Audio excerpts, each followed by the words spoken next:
പ്രസ്സിലെ നിസാര ദിവസങ്ങൾ കൊണ്ട് എല്ലാ മെഷീനും തന്നെ ഓപ്പറേറ്റ് ചെയ്യാനും ഏതാണ്ട് 1 വർഷം കൊണ്ട് മെഷീൻ അഴിച്ച് റീസെറ്റ് ചെയ്യാൻ തക്കവണ്ണം ഞാനത് പഠിച്ചെടുക്കുകയും ചെയ്തു.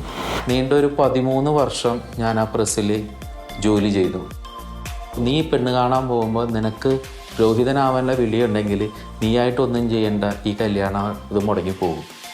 നീ ഇപ്പോഴാണ് തീരുമാനിക്കണം. വയസ്സ് എത്രയായി, ഇനി പോയിട്ട് എന്താവുമെന്ന് നിനക്കറിയാം. പോയി തിരിച്ചു വന്ന ഒരുപാട് പേരുണ്ട്. നീ ഇനി തിരിച്ചു വരുമ്പോൾ നിനക്ക് ഇനി കല്യാണം അത് നടക്കില്ല. നിനക്കിത് നേരത്തെ ചിന്തിക്കാൻ പാടില്ല. ഇനി എനിക്കൊരു യാത്രയുണ്ട്, മറ്റൊരു ക്രിസ്തുവായിട്ട് ജീവിക്കാനായിട്ട്. ഇനിയൊരു 3-ാം ക്രിസ്തു ഉണ്ടെങ്കിൽ അത് ഞാനായിരിക്കണമെന്നാണ് എൻ്റെ ആഗ്രഹം.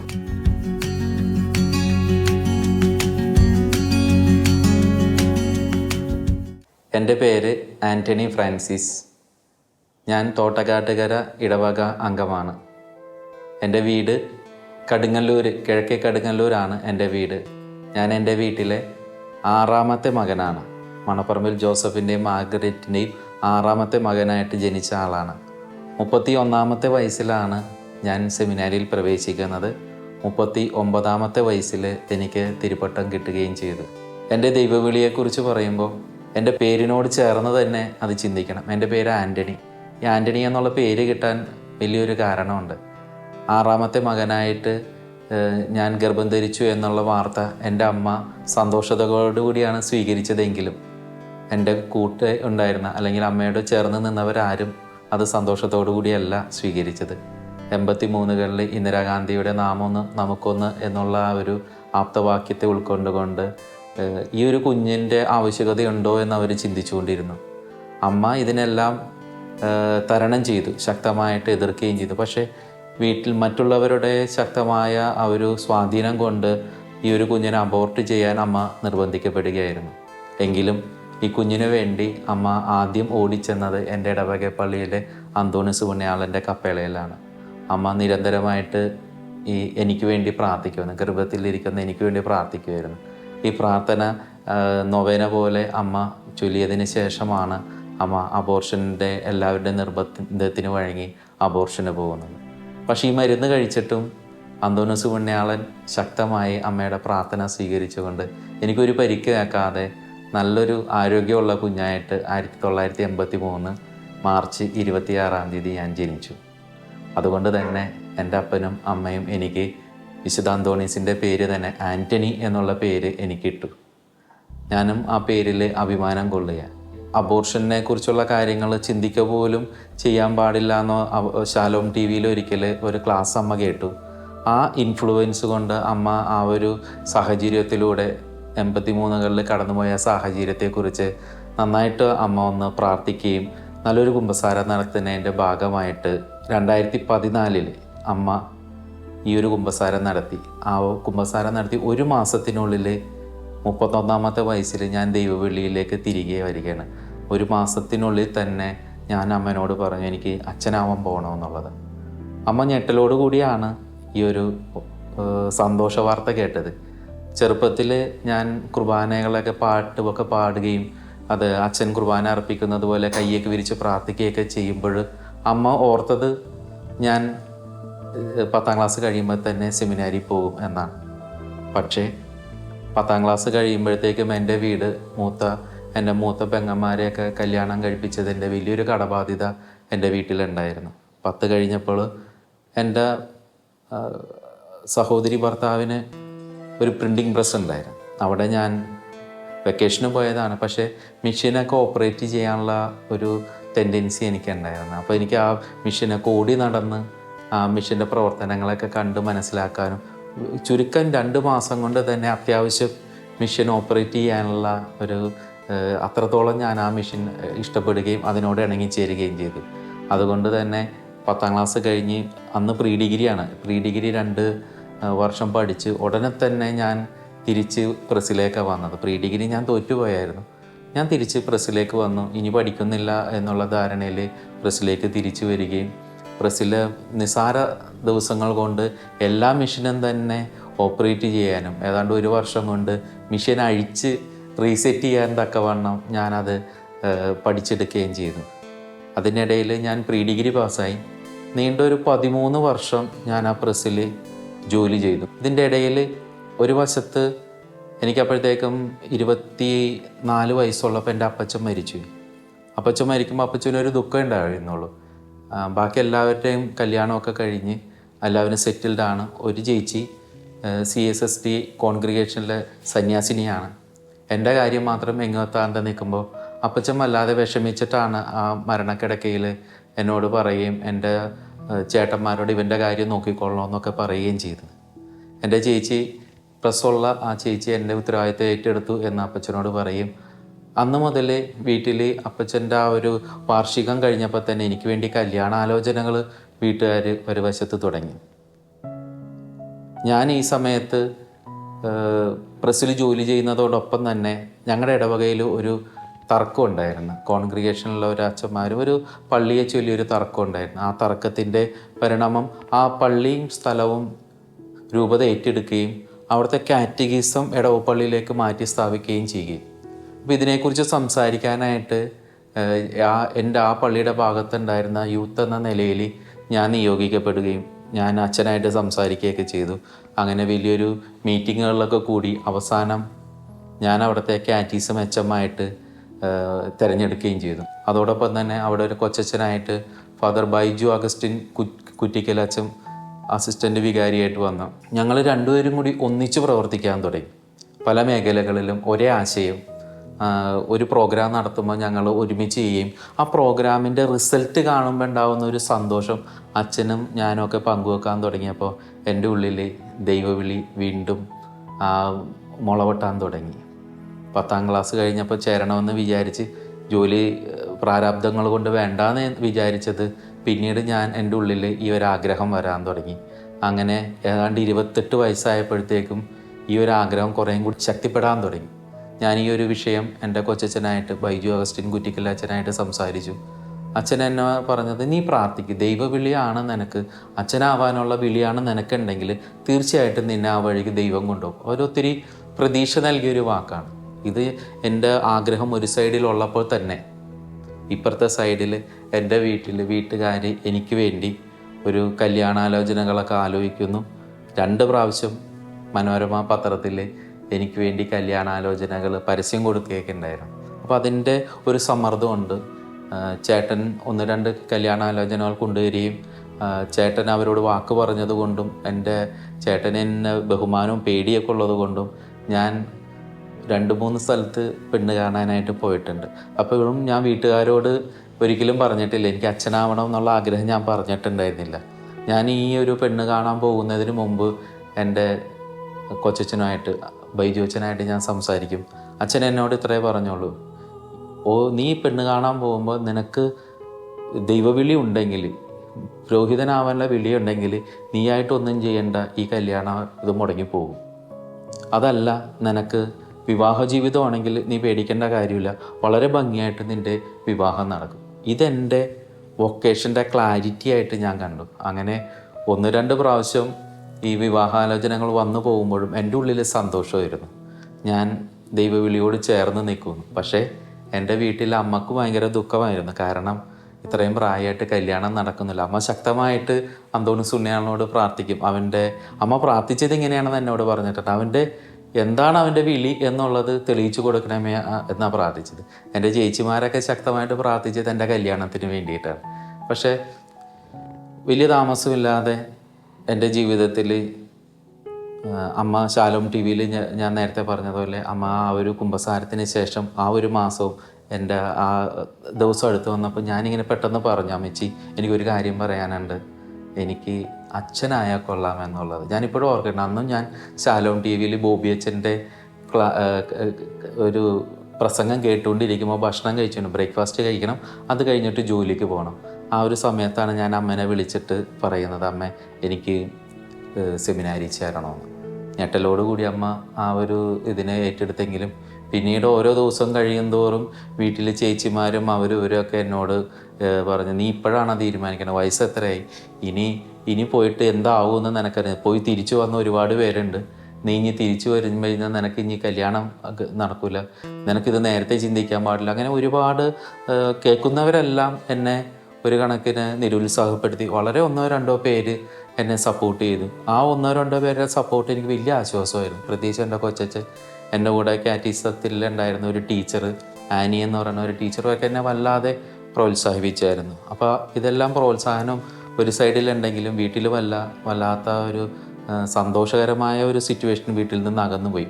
എൻ്റെ കാര്യത്തിൽ ഒരു തീരുമാനം എടുക്കണം. പക്ഷേ ഓരോ ദിവസവും കഴിയുന്തോറും സാഹചര്യം ഉണ്ടായി. ഞാനും ഒരു ക്രൈസിസിലൂടെ കടന്നു. എന്ത് തീരുമാനിക്കണം? എൻ്റെ ശമ്പളം കൂടി ഉൾക്കൊണ്ടിട്ടാണ് വീടിൻ്റെ ലോൺ അടഞ്ഞു പോയത്. പെട്ടെന്ന് അതിൽ നിന്ന് മാറുമ്പോൾ അതൊരു വലിയ സാമ്പത്തിക പ്രതിസന്ധിയിലോട്ട് പോകുമെന്ന് എനിക്കറിയായിരുന്നു. എങ്കിലും കർത്താവിൽ കുറച്ച് വിശ്വസിച്ചുകൊണ്ട് കർത്താവ് രക്ഷിക്കും എന്നുള്ള വിചാരം എൻ്റെ ഉള്ളിലുണ്ട്. അതുകൊണ്ട് ഞാൻ വലിയൊരു ക്രൈസിസിലൂടെ പോവുകയാണ്, എന്ത് തീരുമാനിക്കും എന്നുള്ളത്. ഞാൻ ഒരിക്കലും ബൈക്ക് എടുത്തുകൊണ്ട് കളമശ്ശേരിയിൽ വരാപ്പുഴ അതിരൂപതയുടെ മൈനർ സെമിനാരിയുടെ വാതിക്ക് ഇങ്ങനെ ബൈക്ക് നിർത്തി. അവിടുത്തെ അച്ഛനെ കണ്ട് ചോദിക്കണമെന്ന് എൻ്റെ ഉള്ളിലുണ്ട്. പക്ഷേ എൻ്റെ ആഗ്രഹം ഒരു കപ്പൂച്ചിൻ ആകാനാണ് ആഗ്രഹം. കാരണം ഞാൻ ഫ്രാൻസിസ് അസീസിയുടെ പുസ്തകം വായിച്ചു. എൻ്റെ ഒരു സുഹൃത്തായിട്ടുള്ള മനോജ് എന്ന് പറയുന്ന ഒരു ജീസസ് യൂത്തിലെ ആലുവ സബ്സോണിൻ്റെ മുൻ കോർഡിനേറ്ററായിട്ടുള്ള മനോജിൻ്റെ ഇൻഫ്ലുവൻസ് എനിക്കുണ്ടായിരുന്നു. അദ്ദേഹം ഒരു പുസ്തകം എനിക്ക് പരിചയപ്പെടുത്തി. അത് വായിച്ചു കൊണ്ടിരിക്കുമ്പോൾ എനിക്ക് ഫ്രാൻസിസ് അസീസിനെ പോലെ ആകണം എന്നുള്ളൊരു ചിന്തയുണ്ടായിരുന്നു. അപ്പോൾ ഒരു കപ്പൂച്ചിനാച്ചനാകണം എന്നുള്ള ചിന്തയോടുകൂടി ഞാൻ പോകുന്നു. ഈ കളമശ്ശേരിയിൽ മൈനർ സെമിനാരിയും കപ്പൂച്ചിൻ പ്രൊവിൻഷ്യലേറ്റും തൊട്ടടുത്തടുത്ത ബിൽഡിങ്ങുകളാണ്. ഇവിടെ ഞാനിങ്ങനെ വണ്ടി എവിടെ പോകണം, ഏത് ഇതിൽ ചേരണമെന്നുള്ള വലിയൊരു തീരുമാനത്തിൽ ബൈക്ക് ഓടിച്ചെങ്കിലും ഒരു 10-15 മിനിറ്റ് ഞാൻ അതിൻ്റെ ഗേറ്റിൽ നിൽക്കുന്നതാണ്. കപ്പൂച്ചിനിൽ ചേരണോ അല്ലെങ്കിൽ മൈനർ സെമിനാരി വരാപ്പുഴ രൂപതയ്ക്ക് വേണ്ടി ചേരണോ എന്നുള്ള വലിയൊരു ക്രൈസിസിലൂടെ നിന്നു. ഞാനവിടെ മനസ്സിലിങ്ങനെ പ്രാർത്ഥിച്ചുകൊണ്ടിരിക്കുമ്പോൾ എൻ്റെ സുഹൃത്തായിട്ടുള്ള ഒരു ജീസസ് യൂത്തിലെ എൽഡറായിട്ടുള്ള ജാൻസൺ എന്ന് പറയുന്ന ചേട്ടൻ എന്നോട് ഇങ്ങനെ പറഞ്ഞ ഒരു വാക്കുകൾ ഞാൻ ഓർത്തു. നിനക്ക് ഇടവകയിൽ വൈദികനായിട്ട് ഫ്രാൻസിസ് അസീസിയുടെ സ്പിരിച്വാലിറ്റി കാത്തു സൂക്ഷിക്കാൻ സാധിക്കുമെങ്കിൽ അതായിരിക്കും മനോഹരമായിട്ടുള്ള ജീവിതം. അതെന്നെ വല്ലാതെ ഇൻഫ്ലുവൻസ് ചെയ്തായിരുന്നു. കാരണം ഞാൻ ഇത്രയും 31-ാമത്തെ വയസ്സിൽ സെമിനാരി ചേരുന്നു. കോൺഗ്രിഗേഷൻ ചേരുമ്പോൾ ഒരുപാട് വർഷങ്ങളെടുക്കും അച്ഛനാവാൻ. അത്രയും വർഷങ്ങൾ രൂപത സെമിനാരിയിൽ വരില്ല. അതുകൊണ്ട് പെട്ടെന്ന് അച്ഛനാവാം. പക്ഷേ രൂപത വൈദികനായതുകൊണ്ട് ഏത് സ്പിരിച്വാലിറ്റി വേണമെങ്കിലും എനിക്ക് ഫോളോ ചെയ്യാനുള്ള സ്വാതന്ത്ര്യമുണ്ട്. ഏത് വിശുദ്ധനെ വേണമെങ്കിലും അനുകരിക്കാനുള്ള സ്വാതന്ത്ര്യം. അപ്പോൾ ഇതെല്ലാം കൊണ്ട് ഞാൻ തീരുമാനിച്ചിട്ട് നേരെ മൈനർ സെമിനാരിയിൽ പോവുകയും അന്നത്തെ റെക്ടറായിരുന്ന പെരിയ ബഹുമാനപ്പെട്ട വിൻസെൻ്റ് വാര്യത്തച്ഛനായിരുന്നു അവിടുത്തെ റെക്ടർ അച്ഛൻ. ഞാൻ അച്ഛനെ പോയി കണ്ടു. അച്ഛനായിട്ട് ഇച്ചിരി നേരം സംസാരിച്ചു. അച്ഛൻ എൻ്റെ ഫോൺ നമ്പറും എഴുതി മേടിച്ചിട്ട് അച്ഛൻ എന്നോട് പോയിക്കൊള്ളാൻ പറഞ്ഞു. അപ്പോഴും ഒരു തീരുമാനമില്ല. 3-4 മാസം കഴിഞ്ഞപ്പോഴത്തേക്ക് അച്ഛൻ എന്നെ തിരിച്ചു വിളിച്ചിട്ട് നിൻ്റെ മുഖം ഞാൻ മറന്നുപോയി, എനിക്ക് നിന്നെ ഒന്ന് കാണണമെന്ന് പറഞ്ഞു. ഞാൻ വീണ്ടും അവിടെ ചെന്നു. അപ്പോൾ അച്ഛൻ എന്നോട് ചോദിച്ചു, നീ ചെയ്യുന്ന ജോലിയിൽ റിസൈൻ ചെയ്യുക. നേരത്തെ അവരോട് പറഞ്ഞ് അവിടെ ബുദ്ധിമുട്ടില്ലാതെ പുതിയ ആളെയൊക്കെ എടുക്കാനുണ്ടെങ്കിൽ, അത് ആരെങ്കിലുമൊക്കെ എന്തെങ്കിലുമൊക്കെ പഠിപ്പിക്കാനുണ്ടെങ്കിൽ, മിഷൻ ഓപ്പറേറ്റിംഗ് ആയതുകൊണ്ട് ഒരാൾ പുതിയത് വന്നാൽ അവരെ പഠിപ്പിക്കാനുണ്ടെങ്കിൽ അതെല്ലാം തീർത്തിട്ട് നീ വരിക. വളരെ സന്തോഷത്തോടു കൂടി ഞാൻ തിരിച്ച് ജോലി സ്ഥലത്ത് വന്ന് ഞാൻ 1 മാസം എടുത്ത് ജോലി റിസൈൻ ചെയ്യണം എന്ന് എൻ്റെ ചേച്ചിയുടെ ഹസ്ബൻഡിനോട് എൻ്റെ അളിയനോട് പറയാനായിട്ട് 1 മാസം എടുത്ത്. ഞാൻ അങ്ങോട്ട് മാറിയാൽ അവിടെ ഒരു വിഷമം ഉണ്ടാവും, അവിടെ ഒരു ഗ്യാപ്പ് ഉണ്ടാവും എന്ന് എനിക്കറിയാം. ഒരു തീരുമാനം എടുക്കാൻ ഞാൻ കുറേയും കൂടി പ്രാർത്ഥിച്ചു. ഞാൻ എപ്പോഴും പ്രാർത്ഥിച്ചുകൊണ്ടിരുന്നു. പോണേക്കര ഫ്രാൻസിസ് സേവർ പള്ളിയിൽ പോയിട്ട് ഏതാണ്ട് 1 മണിക്കൂർ രാവിലെ ഞാൻ അവിടെ ഇരുന്ന് ഈശോയുടെ അടുത്ത് ഇരിക്കും. ആരും ഉണ്ടാവില്ല പള്ളിയിൽ. ചിലപ്പോൾ ഞാൻ കരയും, ചിലപ്പോൾ ഞാനിങ്ങനെ ഉറങ്ങിയും നിസ്സംഗനായിട്ടൊക്കെ നിന്ന് പ്രാർത്ഥിച്ചിട്ടാണ് ഞാൻ ഈ ഒരു കാര്യം അവതരിപ്പിക്കുക. ഏതാണ്ട് നവംബർ മാസം ലാസ്റ്റ് 2013 നവംബർ മാസം ലാസ്റ്റാണ് ഞാൻ ഈ പ്രസ്സിൽ അവതരിപ്പിക്കുന്നത് ഞാൻ നിർത്തുകയാണെന്ന്. അങ്ങനെ ജനുവരി മാസം നിർത്താം, 1 മാസം. പിന്നീട് ജൂൺ മാസം 14-ാം തീയതി ഞങ്ങൾ സെമിനാരിയിൽ ചേർന്നു.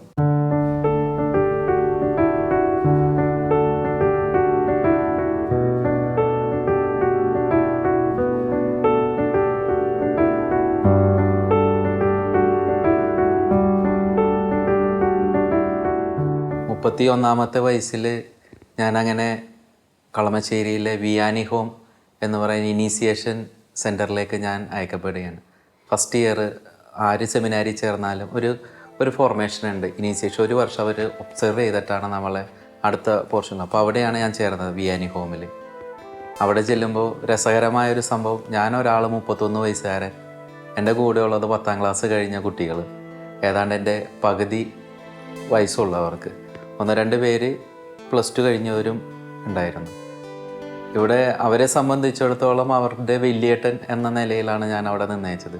അവരുടെ എൻ്റെ ഇടയിലുള്ള എന്ത് പ്രശ്നത്തിനും പരിഹാരമായിട്ട് ആദ്യം ഓടി വരുന്നത് എൻ്റെ അടുത്താണ്.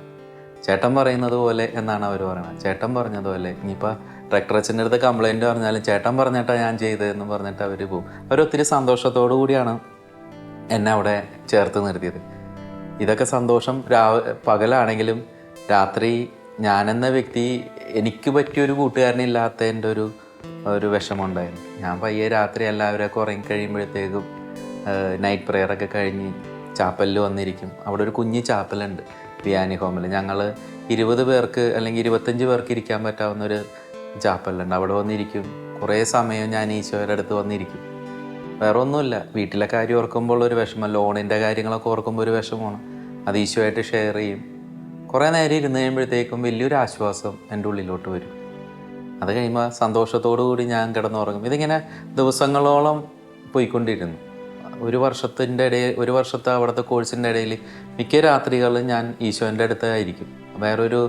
വേറൊരു മാർഗ്ഗമില്ല. കുട്ടികളുടെ കൂടെ നടക്കുമ്പോൾ വളരെ സന്തോഷമായിട്ട് അവരിൽ ഒരാളാവാനുള്ള ഒരു ശ്രമം ഞാൻ നടത്തിയിരുന്നു. എനിക്ക് തോന്നുന്നു അത് വളരെ സക്സസ് ആയി എന്നുള്ളതാണ്. കാരണം ഞാൻ കാറ്റീസം മെച്ചമാക്കി കർത്താവ് എന്നെ നേരത്തെ രൂപപ്പെടുത്തിയത് ഈ കുട്ടികളുടെ ഒപ്പം ജീവിക്കാനാണെന്നുള്ള ഒരു വലിയ ബോധ്യം ആ ദിവസങ്ങളിൽ എനിക്കുണ്ടായിരുന്നു. അതുകൊണ്ട് എനിക്ക് കുട്ടികളുടെ കൂടെ ഇരിക്കുമ്പോൾ ഒരു സന്തോഷം, പിന്നെ എൻ്റേതായ വിഷമങ്ങൾ പറയാൻ ആ ഒരു കുഞ്ഞി പള്ളിയിൽ തൊട്ടടുത്ത് സക്രാരിയോട് ചേർന്നിരുന്ന് അവിടെ ഇരുന്ന് ചിലപ്പോൾ ഒന്ന് ഉറങ്ങിയൊക്കെ പോയാലും ചിലപ്പോൾ ഞാൻ കരഞ്ഞു പോയാലും ഒക്കെ ഈശോയുടെ അടുത്താണ്. ആ ഒരു വലിയ സന്തോഷമുണ്ട്. ഇറങ്ങുമ്പോൾ ഞാൻ സന്തോഷവാനായിരിക്കും.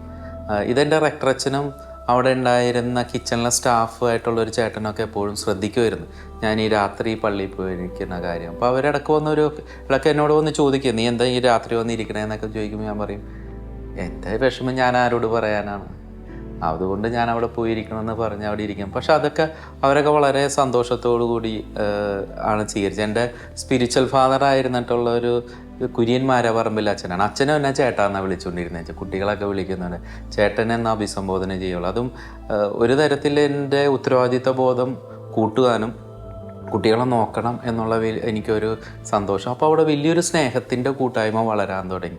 അതാണ് എനിക്ക് ഈ ഇനിസിയേഷനിൽ ഇപ്പോഴും ഇപ്പോൾ എൻ്റെ കൂടെയുള്ള കുട്ടികളിപ്പോൾ ഈ വർഷം തിയോളജി 2nd ഇയറിലോട്ടും അല്ലെങ്കിൽ 1st ഇയറിലോട്ടൊക്കെ ആയിട്ട് അവർ വന്നുകൊണ്ടിരിക്കണം. അവരിന്നും അവരുടെ ജീവിതത്തിൽ ഓരോ ചെറിയ മൈനർ പട്ടങ്ങൾ എടുക്കുമ്പോൾ എന്നെ വിളിച്ച് പറയും, ചേട്ടാ പ്രാർത്ഥിക്കണോട്ടോ, ആ ചേട്ടൻ വിളി ഇന്നും ഉണ്ട്. ഞാൻ അച്ഛനായാലും ഇന്നലെയും കൂടി എന്നെ കാണാൻ വന്ന ആ ഒരു ബ്രദർ എന്നെ ചേട്ടാന്ന് തന്നെയാണ് അഭിപ്രായം. അത് കേൾക്കുമ്പോൾ എനിക്ക് വലിയ സന്തോഷം. അവരുടെ മനസ്സിൽ ഞാൻ പോയിട്ടില്ല. അന്നത്തെ ആ ഒരു സ്നേഹത്തിൻ്റെ ഐക്യം ഇന്നും നിലനിൽക്കുന്നു എന്നുള്ളതിന് വലിയ തെളിവ്. അതൊരു വലിയ ഫോർമേഷനാണ് സെമിനാരിയെ സംബന്ധിച്ചിടത്തോളം. വെക്കേഷൻ കാലഘട്ടത്തിൽ ഞാൻ വീട്ടിലോട്ട് പോയി കഴിഞ്ഞിട്ടുണ്ടെങ്കിൽ വീട്ടുകാർക്ക് അത്ര ഉറപ്പുണ്ടായിരുന്നില്ല. കാര്യം ഇതിൻ്റെ ഇടയിൽ ഞാൻ തിരിച്ചു വരുമെന്നാണ് എല്ലാവരും പ്രതീക്ഷിച്ചത്. ഞാൻ വീട്ടിൽ ചെല്ലുമ്പോൾ അമ്മയൊക്കെ വളരെ സന്തോഷത്തോടു കൂടി എന്നെ സ്വീകരിക്കുന്നുണ്ടെങ്കിലും ഒരു കുഞ്ഞു പ്രതീക്ഷ അവർ തിരിച്ചു വരുമെന്നുള്ള പ്രതീക്ഷ അവർക്ക് ഉണ്ടായിരുന്നു. പക്ഷേ 1st ഇയർ കഴിഞ്ഞു, വെക്കേഷൻ കഴിഞ്ഞു, ഞാൻ മംഗലാപുരം സെമിനാരിയിലേക്ക് പോകുന്നു എന്ന് പറഞ്ഞപ്പോഴും എൻ്റെ കൂട്ടുകാരൊക്കെ എന്നോട് വളരെ കൃത്യമായിട്ട് എന്നോട് ചോദിച്ചിട്ടുണ്ട്, അച്ഛന്മാരൊക്കെ പട്ടമൊക്കെ വിട്ട് തിരിച്ചു വരുമ്പോൾ നീ ഈ വയസ്സാം കാലത്ത് പട്ടം മേടിക്കാൻ പോണത് എന്നൊക്കെ പറഞ്ഞ് എന്നെ കളിയാക്കുമായിരുന്നു. ഞാനും അത് വളരെ സന്തോഷത്തോടു കൂടിയാണ് കേൾക്കുന്നത്. കാര്യം എല്ലാവരും പരാജയപ്പെടുന്ന സ്ഥലത്ത് എനിക്ക് എന്തെങ്കിലും ചെയ്യാൻ പറ്റുമല്ല എന്നുള്ള ഒരു സന്തോഷമുണ്ടായി. ഇതെല്ലാം അമ്മച്ചിയുടെ ഒരു വലിയ ശക്തമായ പ്രാർത്ഥനയുണ്ട്. എന്നെ അമ്മച്ചി ഒരു വൈദികനായിട്ട് പയ്യെ സ്വീകരിച്ചു പോയി. പക്ഷെ വേറെ ആരും അത്രയും സ്വീകരിച്ചില്ല. അപ്പച്ചൻ മരിച്ചുപോയി, അമ്മ മാത്രം ഇങ്ങനെ പ്രാർത്ഥിക്കും. എനിക്ക് നല്ല സപ്പോർട്ട്. അമ്മ ഒരിക്കലും എൻ്റെ മുമ്പിൽ വെച്ച് കരഞ്ഞിട്ടില്ല. ഞാൻ പോയി കഴിഞ്ഞ് കഴിയുമ്പോഴത്തേക്ക് അമ്മ കരച്ചിലായിരുന്നു എന്നൊക്കെ എൻ്റെ ചേച്ചിമാരൊക്കെ എന്നെ വിളിച്ച് പറയുമായിരുന്നു. അമ്മ എന്നെ ചിരിച്ച മുഖവുമായിട്ടാണ് എന്നെ വീട്ടിൽ നിന്ന് എപ്പോഴും ഇറക്കി വിടുകയുള്ളൂ. അതും ആലുവ റെയിൽവേ സ്റ്റേഷൻ വരെ അമ്മ ഉണ്ടാവും. അങ്ങനെ ഞാൻ മംഗലാപുരം സെമിനാരിയിലേക്ക് ഫിലോസഫി പഠനത്തിനായിട്ട് അയക്കപ്പെട്ടു. ഫിലോസഫി പഠനം അത്ര സുഖകരമല്ലാത്തൊരു പഠനമാണ്. കാര്യം ഒരു 13 വർഷത്തെ ഗ്യാപ്പ് ഉണ്ട് എൻ്റെ പഠനത്തിൻ്റെ ഇടയിൽ. എനിക്ക് പല വിഷയങ്ങളും കൈകാര്യം ചെയ്യുമ്പോൾ ഒന്നും മനസ്സിലാകില്ലായിരുന്നു. പഠിക്കാൻ കാര്യങ്ങൾ മനസ്സിലാക്കാനും ഒക്കെ ഭയങ്കര ബുദ്ധിമുട്ട് തോന്നിയെന്ന നിമിഷങ്ങളുണ്ട്. ആദ്യത്തെ ഒരു 3-4 മാസം ഞാൻ അവിടെ കഷ്ടപ്പെട്ടിട്ടുണ്ട് വിഷയങ്ങളൊന്നും മനസ്സിലാക്കിയെടുക്കാനായിട്ട്. പിന്നെ ഞാൻ വിചാരിച്ചു നിർത്തിപ്പോരാം, എന്നെക്കൊണ്ട് ഇത് പറ്റൂല എന്നുള്ളത്. പക്ഷെ അവിടെയും എൻ്റെ കൂടെ ഉണ്ടായിരുന്ന ജൂനിയറായിട്ടുള്ള ആൾക്കാർ അവരെന്നെ ചേട്ടാന്ന് തന്നെയാണ് വിളിച്ചിരുന്നത്. ചിലവരൊക്കെ എന്നെ ആശാൻ എന്നൊക്കെയാണ് വിളിച്ചിരുന്നത്. അത്രയും സീനാണ്. അവരൊക്കെ എന്നെ പഠിപ്പിക്കാൻ തുടങ്ങി ഓരോരോ വിഷയങ്ങൾ, ഇതിങ്ങനെ പഠിച്ചാൽ മതി എന്നൊക്കെ അപ്പോൾ അവരുടേതായ ഭാഷയിൽ എന്നെ കാര്യങ്ങൾ മനസ്സിലാക്കി തുടങ്ങി. ആ ഒരു ബേസ് ഫിലോസഫിയിൽ ഇച്ചിരി വൈകിയാണെങ്കിലും എനിക്ക് ആ ബേസ് കിട്ടിക്കഴിഞ്ഞപ്പോൾ പിന്നെ എനിക്ക് സന്തോഷത്തോടു കൂടി എനിക്ക് പോകാൻ പറ്റി എന്നുള്ളതാണ്. പഠനങ്ങളിലോട്ട് ഓരോ ദിവസം കഴിയുന്നവരും എൻ്റെ മാർക്കിലും വ്യത്യാസം വരാൻ തുടങ്ങി. ഓരോ സെമസ്റ്റർ കഴിയുമ്പോഴത്തേക്കും എനിക്ക് മനസ്സിലായി കഴിഞ്ഞ് ഇവരെല്ലാവരും കൂടി എന്നെ സപ്പോർട്ട് ചെയ്യാൻ തുടങ്ങിയപ്പോഴത്തേക്കും വില്യാന് ഇവിടെ രാവിലെ ഞാൻ എണീറ്റ് ചാപ്പലിൽ പോകും. മംഗലാപുരം സെമിനാരിയിൽ രാത്രി സെമിനാരിയിൽ ചാപ്പലിലിരിക്കാൻ പാടില്ല. പക്ഷെ ഞാൻ രാവിലെ 4:30 മണിക്ക് എണീറ്റ് കുളിച്ച് എല്ലാം റെഡിയായിട്ട് അവിടെ പോയി ഇരുന്നിട്ട് ജപമാലയൊക്കെ ചൊല്ലി ഞാൻ പ്രാർത്ഥിക്കുമായിരുന്നു. പക്ഷെ ഞാനറിയാതെ എൻ്റെ ഈ പ്രാർത്ഥനയെ ഒബ്സർവ് ചെയ്യുന്നുണ്ടായിരുന്നു എൻ്റെ അന്നത്തെ ഡയറക്ടർ അച്ഛൻ എന്നെ മനസ്സിലാക്കിയിരുന്ന വെച്ചത് പ്രാർത്ഥിക്കുന്ന ബ്രദർ എന്നുള്ളതാണ്. അത് തന്നെ വലിയൊരു അനുഗ്രഹം. പ്രാർത്ഥിക്കുന്ന ഒരു ബ്രദറായിട്ട് എന്നെ മനസ്സിലാക്കി. എൻ്റെ വേദന ഞാൻ ഈശോയായിട്ട് ഷെയർ ചെയ്യുന്നതാണ്. പക്ഷെ എന്നെ ഒബ്സർവ് ചെയ്യപ്പെട്ടത് പ്രാർത്ഥിക്കാൻ നിന്ന്. എന്നിട്ട് നമ്മളൊരു പ്രാർത്ഥനയുടെ അച്ഛനായി മാറണമെന്നാണ് അന്നൊക്കെ എന്നെ പഠിപ്പിച്ചുകൊണ്ടിരുന്നത്, റിക്കളക്ഷനിലൊക്കെ പഠിപ്പിച്ചുകൊണ്ട്. അപ്പോൾ ആ ഒരു നിലയിലോട്ട് ഉയരാനും ഈ ഒരു ജീവിതം, മംഗലാപുരം സെമിനാരിയിലെ ജീവിതം എന്നെ വല്ലാതെ സ്വാധീനിച്ചിട്ടുണ്ട്. അങ്ങനെ ഫസ്റ്റ് ഇയർ ബുദ്ധിമുട്ടിയാണെങ്കിലും വളരെ സക്സസ്ഫുള്ളി ഞാൻ കംപ്ലീറ്റഡ് ആക്കി. അതിനുശേഷം പിന്നീട് നമ്മൾ സെക്കൻഡ് ഇയറും തേർഡ് ഇയറും വളരെ സന്തോഷത്തോടു കൂടി ആ സെമിനാരിയിൽ ജീവിക്കാൻ പറ്റി. കാരണം ഞാൻ അതുമായിട്ട് ഇണങ്ങി. പല സ്റ്റേറ്റിൽ നിന്നുള്ള കുട്ടികളൊക്കെ ഉണ്ടായിരുന്നു. അപ്പോൾ അവർ ഓരോ ഭാഷക്കാർ വേറെ നമ്മൾ കേൾക്കാത്ത ഭാഷകളൊക്കെ സംസാരിക്കുന്നു. തുളു പറയുന്നവർ, കൊങ്ങണി പറയുന്നവർ, തമിഴ്, തെലുങ്ക്, അതുപോലെ ഹിന്ദിയിൽ തന്നെ പല ഭാഷകൾ, ഒറിയ, ബംഗാളി, ഇതൊക്കെ പറയുന്ന കൂട്ടുകാരൊക്കെ ഉണ്ടായിരുന്നു. അവരുടെ ഇടയിൽ കൂടെ നിൽക്കാനും കളിക്കാനൊക്കെ സാധിക്കുന്നത് അവർ കൂട്ടുകാരും അവരുടെ കൂട്ടായ്മയിൽ എന്നെ ചേർക്കാനൊക്കെ സാധിക്കും. വലിയ സന്തോഷമുണ്ടായി. എൻ്റെ വീട്ടിൽ അവർ കുറേ പേര് വന്ന് താമസിക്കുകയൊക്കെ ചെയ്തതാണ്. അത് വലിയ സന്തോഷം ഉണ്ടാക്കിയിട്ടുണ്ട് എനിക്ക്. അവരുടെ നാട്ടിലോട്ട് പോകാൻ പറ്റിയില്ലെങ്കിൽ അവരെല്ലാവരും നമ്മുടെ നാട് കൊണ്ടുവരാനും അവിടെ സന്തോഷം പങ്കുവെക്കാൻ വലിയൊരു അവസരം കിട്ടി. അങ്ങനെ മംഗലാപുരത്തെ സെമിനാരിയിൽ ഫിലോസഫിയും തിയോളജിയും ഞാൻ പഠിച്ചു. റീജൻസി 1 വർഷം ഞാൻ ചെയ്തത് വരാപ്പുഴ അതിരൂപതയുടെ ഫാമിലി കമ്മീഷനിലാണ്. മാരേജ് പ്രിപ്പറേഷൻ കോഴ്സ്, ഫാമിലിയുടെ മറ്റ് കാര്യങ്ങൾ നോക്കുന്ന കോഴ്സുകളും ക്ലാസ്സുകളൊക്കെ സംഘടിപ്പിക്കുന്ന ആശീർഭവനിൽ, കച്ചേരിപ്പടി ആശീർഭവനിലായിരുന്നു ഞാൻ റീജൻസി ചെയ്തത്. റീജൻസി കഴിഞ്ഞാൽ അടുത്ത നടപടി എന്ന് പറയുന്നത് നമുക്ക് തിരുവസ്ത്രം തരുന്ന സംഭവം. മെയ് 1-ാം തീയതിയാണ് ഞങ്ങളുടെ രൂപതയിൽ നമുക്ക് തിരുവസ്ത്രം തരുന്നത്. ഈ ഒരു തിരുവസ്ത്രം സ്വീകരിച്ചിട്ട് ഞാൻ വീട്ടിൽ ചെല്ലുമ്പോഴാണ് എൻ്റെ വീട്ടിൽ ശക്തമായൊരു ചേഞ്ച് വരുന്നത്. കാര്യം അതുവരെ എൻ്റെ കൂടെ ഉണ്ടായിരുന്നവരൊക്കെ അച്ഛൻ ഈ ഒരു തിരിച്ചു വരുമെന്നുള്ള പ്രതീക്ഷയിലായിരുന്നെങ്കിൽ പിന്നീട് ബഹുമാനത്തിൻ്റെ നിലയിലോട്ട് കാര്യങ്ങൾ വരും. ഈ ഒരു പൗരോഹിത്യ വസ്ത്രത്തിനെ അവർ ബഹുമാനിക്കുന്നത് കൊണ്ടും ഞാനത് സ്വീകരിച്ചത് കൊണ്ടും അവരും സന്തോഷത്തിലായി. അവരെനിക്ക് വേണ്ടി ശക്തമായിട്ട് പ്രാർത്ഥിക്കാനൊക്കെ തുടങ്ങി. നമ്മൾ ഈ ഉടുപ്പ് ഇട്ടിട്ട് ഒരു വീട്ടിലോട്ട് കയറി ചെല്ലുമോ, അതിപ്പോൾ അത് എത്ര സ്വന്തക്കാരുടെ വീട്ടിൽ കയറി ചെന്നാൽ അറിയാതെ എല്ലാവരും എണീറ്റ് ചെയ്യുന്ന ബഹുമാനം എനിക്ക് വേണ്ടിയിട്ടല്ല, ഈ ഒരു വസ്ത്രത്തോടുള്ള വലിയ ബഹുമാനം അതെന്നെ വല്ലാതെ ചലഞ്ച് ചെയ്യും. ഞാൻ ഈ ഒരു നിലയിലേക്ക് ഇനിയും ഉയരേണ്ടതുണ്ടല്ലോ എന്നുള്ള ഒരു കാര്യം എന്നെ വല്ലാതെ ഓർമ്മിപ്പിക്കുന്നു. പിന്നീട് ചേച്ചിമാരെല്ലാവരും ചേട്ടന്മാരും ഒക്കെ സന്തോഷത്തോടു കൂടി എന്നെ സ്വീകരിക്കും. അവരുടെയൊക്കെ സംഭാഷണത്തിൽ ഒരാൾ ഞങ്ങളുടെ കുടുംബത്തിൽ ഒരാൾ സിസ്റ്റർ, ഒരാൾ അച്ഛൻ എന്നുള്ള നിലയിൽ, അച്ഛനായിട്ടില്ലെങ്കിൽ പോലും അവർ അച്ഛൻ എന്നുള്ള അഭിസംബോധനയിലോട്ട് കാര്യങ്ങൾ സംഭാഷണത്തിലൊക്കെ വരാൻ തുടങ്ങി. അത് അർത്ഥമാക്കുന്നത് അവർ അത്രയും സന്തോഷത്തോടു കൂടി ഈ പൗരോഹിത്യത്തിനെ സ്വീകരിച്ചു തുടങ്ങി എന്നാണ്. എൻ്റെ ആ ഒരു വിളിയെ അവർ അംഗീകരിച്ചു തുടങ്ങി എന്നുള്ളതാണ്. അതുകൊണ്ട് തന്നെ ശക്തമായിട്ട് പ്രാർത്ഥിക്കുകയും പിന്നീട് എനിക്ക് വേണ്ടുന്ന കാര്യങ്ങൾ സെമിനാരിയിലേക്ക് പോകുമ്പോൾ എനിക്ക് വേണ്ടുന്ന കാര്യങ്ങളൊക്കെ കൃത്യമായിട്ട് അവർ ഓരോരുത്തർ ഉടുപ്പായിട്ടും ഭക്ഷണ സാധനങ്ങളായിട്ടും മറ്റ് സാധനങ്ങളൊക്കെ ആയിട്ടൊക്കെ മേടിച്ച് തന്ന് എന്നെ സന്തോഷത്തോടു കൂടി യാത്രയാക്കി. പിന്നീട് ഒരു 4 കൊല്ലം കൂടി തിയോളജിക്ക് പഠിക്കാനുണ്ട്. ഇതിനൊക്കെ എന്നെ ശക്തമായിട്ട് അവർ ഹെൽപ്പ് ചെയ്തു. എന്തെങ്കിലുമൊക്കെ കാര്യങ്ങൾ വേണമെങ്കിൽ ഒന്ന് ഫോൺ ചെയ്താൽ മതി, അതെങ്ങനെയായാലും അവർ ഈ നാട്ടിൽ നിന്നാണെങ്കിലും മംഗലാപുരത്ത് എത്തിച്ചു തരും. അങ്ങനെ വലിയൊരു സപ്പോർട്ട് എനിക്ക് എൻ്റെ വീട്ടിൽ നിന്ന് ഈ ഒരു 4 വർഷത്തിന് ശേഷമാണ് എനിക്ക് നല്ലൊരു സപ്പോർട്ടിലോട്ട് വരുന്നത്. അതുവരെ ഞാൻ ചെറിയ ക്രൈസിസിൽ പോയെങ്കിലും അതിന് ഞാൻ സന്തോഷത്തിലോട്ട് പയ്യെ വരാൻ തുടങ്ങി. അങ്ങനെ എൻ്റെ ഡീക്കൻ പട്ടമൊക്കെ ആയപ്പോഴത്തേക്കും എല്ലാവരും സന്തോഷമായി, ഇനി ഡീക്കൻ പട്ടമാണ്. പിന്നെ എന്നെ ഉപദേശിക്കാൻ തുടങ്ങി. ഒരിക്കലും തിരിച്ചു വരുന്ന ഒരു അച്ഛനെ എൻ്റെ ഒരു ചേട്ടൻ എന്നോട് കൃത്യമായിട്ട് പറഞ്ഞു, നിനക്ക് നിർത്തണമെന്ന് തോന്നിയാൽ നീ നിർത്തുക, നീ ഇഷ്ടമില്ലാതെ ഈ പൗരോഹിത്യ വേല ചെയ്യരുത്, കാരണം അത്രയും മഹത്തരമാണ് ഈ വേല. അതൊക്കെ എൻ്റെ ചേട്ടൻ ഒരു ഓട്ടോറിക്ഷ ഡ്രൈവറാണ്. ചേട്ടൻ പറഞ്ഞത്, നമുക്ക് ഓട്ടോറിക്ഷ ഉണ്ടാകാം, നമുക്ക് ഓട്ടോറിക്ഷ ഓടിച്ചാണെങ്കിലും നമുക്ക് ജീവിക്കാം, നീ ജോലിനെ കുറിച്ചൊന്നും പേടിക്കണ്ട, പക്ഷേ ഇഷ്ടമില്ലാതെ നീ ഈ ഒരു പൗരോഹിത്യത്തെ സ്വീകരിക്കരുത്. അങ്ങനെ നീണ്ട 9 വർഷത്തെ കാത്തിരിപ്പിന് ശേഷം 31ാമത്തെ വയസ്സിൽ സെമിനാരിൽ ചേർന്ന ഞാൻ 39ാമത്തെ വയസ്സിൽ 2022 ഡിസംബർ 28-ാം തീയതി വരാപ്പുഴ അതിരൂപത മെത്രാപ്പോലീത്തയുടെ കയ്യിൽ നിന്ന് ജോസഫ് കളത്തിപ്പറമ്പിൽ പിതാവിൻ്റെ കൈവെപ്പ് ശുശ്രൂഷ വഴി ഞാൻ പൗരോഹിത്യത്തിലേക്ക് പ്രവേശിച്ചു. ഞാനന്ന് ഈ പൗരോഹിത്യത്തിലേക്ക് നീങ്ങുന്ന ഓരോരുത്തരെയും ഈ പട്ടം വിളിക്കാൻ പോകുമ്പോഴേക്കും എല്ലാവരും എന്നോട് പറഞ്ഞൊരു കാര്യമുണ്ട്, അച്ഛന്മാരിങ്ങനെ വിശുദ്ധരുടെ ലുത്തിനിയ പാടുമ്പോൾ കിടന്ന് പ്രാർത്ഥിക്കുന്ന ഒരു ഇതുണ്ട്. ആ കിടന്ന് പ്രാർത്ഥിക്കുമ്പോൾ അച്ഛന്മാർ പ്രാർത്ഥിക്കുന്ന എന്ത് കാര്യവും സാധിക്കും എന്നുള്ള വലിയ വിശ്വാസമുണ്ട്. നീണ്ടൊരു പ്രാർത്ഥനയുടെ ലിസ്റ്റ് എനിക്ക് തന്നിട്ടുണ്ട്. അതുകൊണ്ട് ഞാനും എന്നെ സ്നേഹിക്കുന്നവർക്ക് വേണ്ടി പ്രാർത്ഥിക്കാനും ആ നിമിഷം അവർക്കൊക്കെ വേണ്ടി പ്രാർത്ഥിച്ച് ആ തുടക്കം തന്നെ ഒരു പ്രാർത്ഥനയുടെ വ്യക്തിയായിക്കൊണ്ട് തന്നെ ഈശോയുടെ പൗരോഹിത്യത്തിലേക്ക് ചേരാനായിട്ടുള്ള വലിയ ഭാഗ്യമുണ്ടായി.